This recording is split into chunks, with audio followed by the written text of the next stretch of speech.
Hello everyone. AHC academy में NEET repeaters and foundation की classes start हो चुकी हैं।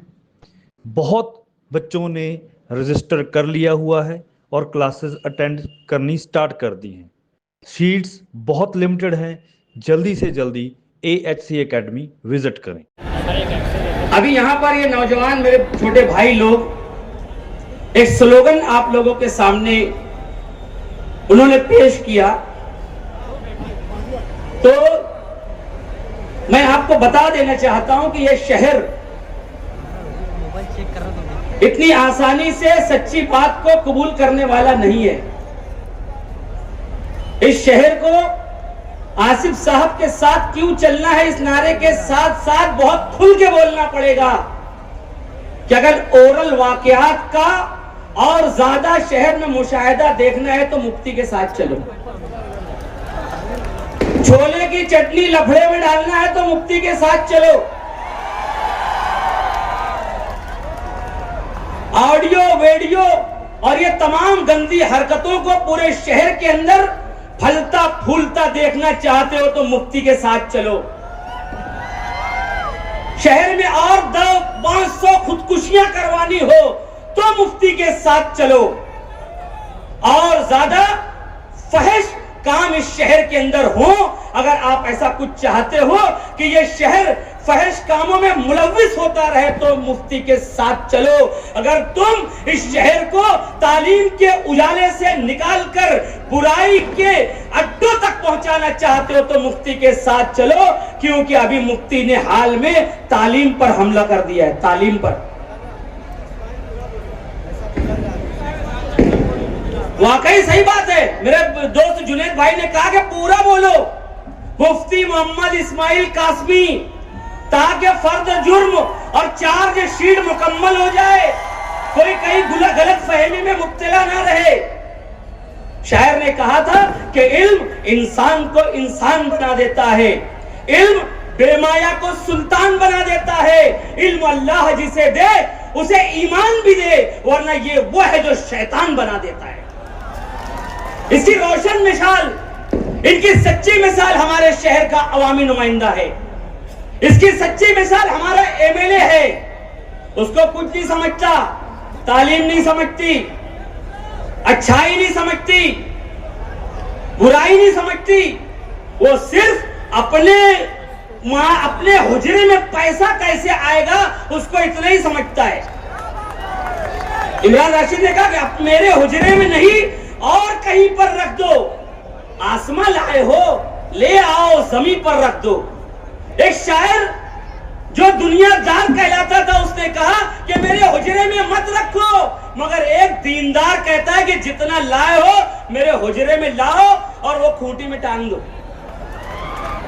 10 लाख रुपया, 5 लाख रुपया मस्जिद के जामे मस्जिद के हुजरे में बैठकर रिश्वत लेने वाला नुमाइंदा, जामे मस्जिद के हुजरे की तकद्दुस को पामाल करने वाला नुमाइंदा, अपने साथियों को गलत हरकतों पर उसके बाद भी साथ में लेकर चलने वाला नुमाइंदा, तालीम गांव पर हमला करने वाला नुमाइंदा, उसको तौफीक नहीं हुई खुला किला झोपड़पट्टी की बात करने की तौफीक नहीं हुई, SIT जन्म दाखिले पर बात करने की तौफीक नहीं हुई।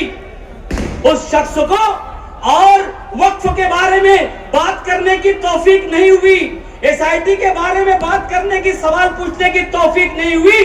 उसको तौफीक हुई तो कौन सी तौफीक हुई कि मालेगांव में छोटी मछली कौन सी है, बड़ी मछली कौन सी है। पूरे शहर के ऊपर सवालिया निशान, पूरे शहर की तालीम गाहों को मशकूक बनाने वाली हरकत।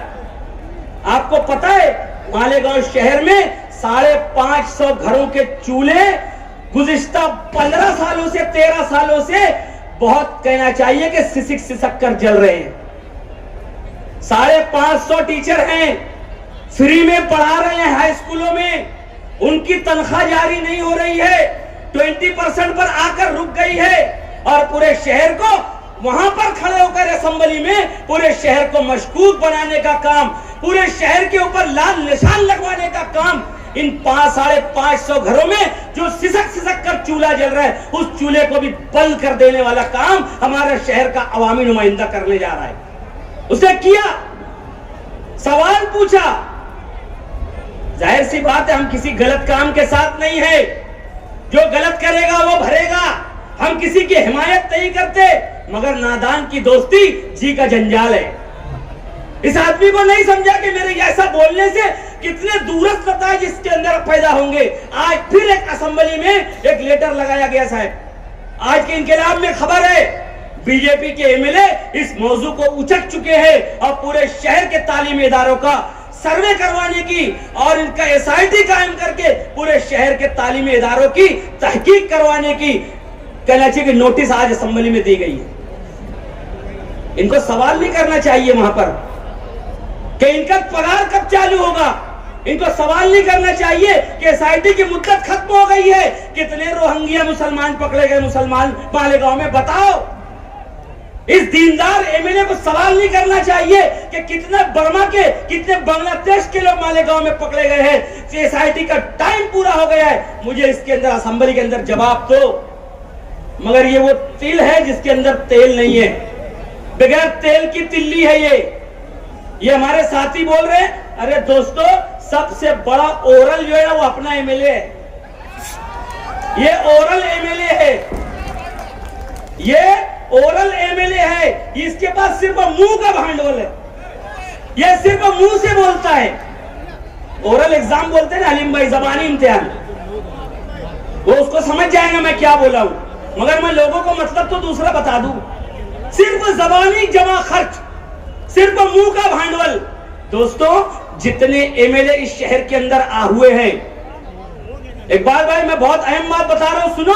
जितने एमएलए इस शहर के अंदर हुए हैं, सबों ने तालीम गाहें कायम की है। खान साहब अब्दुल रहीम ने पीर मोहम्मद रहमानी और अपने दीगर साथियों के साथ बड़ी मालेगांव हाई स्कूल की बुनियाद रखी। हारून अहमद अंसारी एमएलए बने, उन्होंने जेटी की बुनियाद रखी। आयशा हकीम एमएलए बनी, उन्होंने मालेगांव हाई स्कूल को मालेगांव हाई स्कूल बनाने में प्रिंसिपल थी, उन्होंने अपना हिस्सा लगाया। निहाल साहब एमएलए बने, उन्होंने जमहूर की बुनियाद डाली मोहम्मद डांगे साहब और चिराग साहब के साथ मिलके। फार्मेसी बनाया निहाल साहब ने, एमजे हाई स्कूल बनाई। शब्बीर सेठ ने Sardar B Ed college, Sardar primary school बनाई, सना हाई स्कूल बनाई। शेख रशीद साहब ने MJ high school, Abdul Qadir school और उसके साथ साथ खातून माइनॉरिटी जो इदारा है खातून हाई स्कूल, उसको खातून कैंपस के बनाने में निहाल साहब ने रशीद साहब ने अहम हिस्सा अदा किया। आसिफ साहब एमएलए बने, उन्होंने तमाम रिकॉर्ड तोड़ दिए। वो इस प्राइमरी तालीम हाई स्कूल से आगे का काम आसिफ साहब ने किया और बच्चों को एमबीबीएस के अंदर जाने के लिए फलाह उम्मत ट्रस्ट को बेहतरीन कैंपस बनाकर दिया और वहां से आज बच्चे एमबीबीएस, बीडीएस और बीयूएमएस पे जा रहे हैं। उर्दू घर बनाया, वहां पर आज यूपीएससी की स्टडी कर रहे हैं बच्चे बैठकर। कंप्यूटर दिया, किताब दिया, उर्दू घर जैसा तोहफा दिया आसिफ साहब ने। मुफ्ती साहब ने क्या दिया? मैं आपसे पूछ रहा हूं, मुफ्ती साहब ने क्या दिया? आसिफ साहब ने फ्लाईओवर ब्रिज दिया इस शहर को, 10 स्टडी सेंटर दिए। आज करोड़ों की लागत से एक तालीमी इदारा आसिफ साहब बनवा रहे हैं। मुफ्ती साहब ने एक आंगनवाड़ी भी नहीं बनवाई है। वो शेखुल हदीस है, 30 साल से उन्होंने अलीबा ता का एक मकतब भी कायम नहीं किया है। सिर्फ उनका क्या मामला है? डाल अब्दुल्ला गुड़ थैले में, नौरी मरे के नौरा, अपने को दस्तरा से काम, और जो काम हो रहा है उसके अंदर पत्थर मारो, मेरा क्या, मेरा हिस्सा कैसे रहेगा? सवाल किया असेंबली में। ये मैच फिक्सिंग था दोस्तों, मैच फिक्सिंग था वजीर की और हमारे शहर की नुमाइंदे का मैच फिक्सिंग का मुकाबला था असेंबली में कि एक एमएलए तालीम गांव पर सवाल उठाता है और वजीर उसका जवाब देता है। ये दोनों तालीम गांव से तोड़ी करने की कोशिशों में इन्हें सवाल लगाया है। एमएलए की गैर जिम्मेदार हरकतें इस बात को जाहिर कर रही हैं कि लम्हों ने खता की थी, सदियों ने सजा पाई। ये शहर अपने सजा के दौर से गुजर रहा है, ये शहर अपने सजा के दौर से गुजर रहा है। इस शहर को एक ऐसे अंधेरों के पुजारी ने घेर लिया है जो इल्म की रोशनी को भी बुझा देना चाहता है। एक ऐसा इंसान जिसको कुछ लेना देना नहीं है कौम मिल्लत से, कौम मिल्लत फरोश आदमी।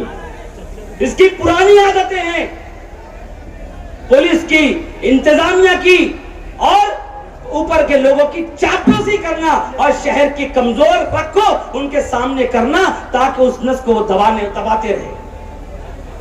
ये चीजें पूरे शहर के लोगों के लिए लम्हे फिक्रिया है। पूरे शहर के लोगों को सोचना पड़ेगा कि जो इलेक्शन आने वाला है इसके अंदर इस अंधेरे को और गहरा करना है या फिर इस शहर को नए लोगों के, मुखलिस लोगों के हाथ में देना है। इस शहर को फैसला करना पड़ेगा कि ये जो गलती असेंबली इलेक्शन में हुई और 162 वोटों की जिल्लत आमेज फतेह के साथ जो आदमी नुमाइंदा बना है वो अपनी हरकतों को बदलने के लिए तैयार नहीं है। उससे कौम को नुकसान है, उससे मिल्लत को नुकसान है, उससे हमारे शहर को नुकसान है, हमारी आने वाली नस्लों को नुकसान है। ये बात खुदा के लिए इस शहर जितनी जल्दी जान ले उतना कहना चाहिए कि फायदा हो सकता है। दोस्तों, कारपोरेशन इलेक्शन आने वाला है। मैं अपने तमाम साथियों से एक बात अर्ज करना चाहता हूं, मेरे दिल की बात है।